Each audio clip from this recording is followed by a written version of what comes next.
Ang lumabas po sa survey ay una, mababang presyo ng palay. Pangalawa, mataas na presyo ng bigas. Pangatlo, walang trabaho, lalo-lalo na ang out of school youth. Ang pangapat po, walang nahuhuling isda ang mga mangingisda. Ang panglima po, walang trabaho ng mga college graduate.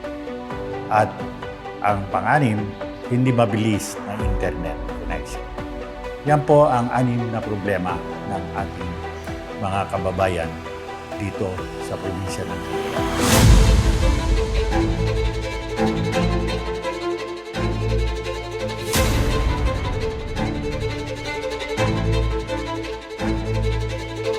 Pumunta po tayo sa unang problema.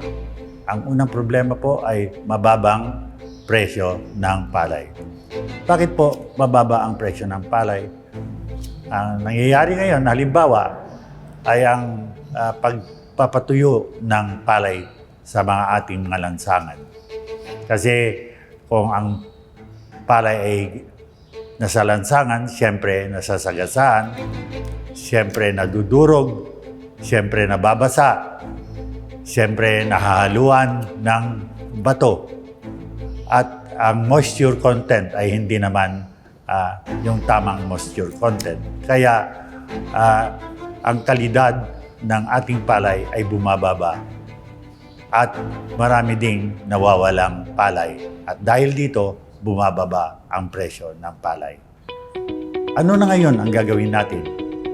Kahit ngayon pa lang po, ako ay inimbitahan ko ang aking kliyente at kaibigan na may-ari ng Arvin Marketing International, ang pinakamalaking trader po o bumibili ng bigas. At pinagkarap ko sila ng ating gobernador.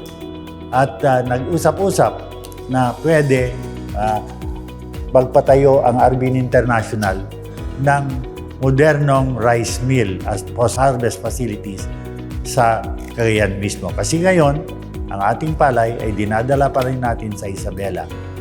At siyempre, ang paghakot niyan ay dagdag sa presyo, ibinabawas sa presyo ng ating palay. Ito po ay ginagawa ko ngayon na, pero kung ako ay mabibigyan ng tsansa na mapagkaisa kayo lahat, lalo-lalo na ating mga leader, at ako ay makakatulong sa pagsisilbi ko sa ating probinsya, ay hindi lang ang Arvin International ang dadalhin ko.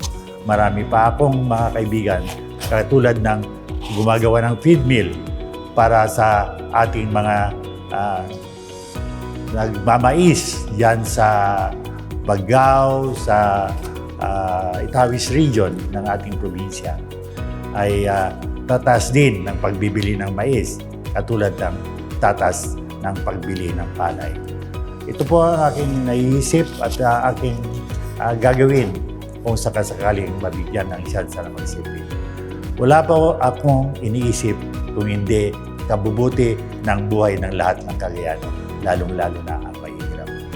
Sa inyo lahat, ito yung Manong Aygay na magsisilbi sa inyo.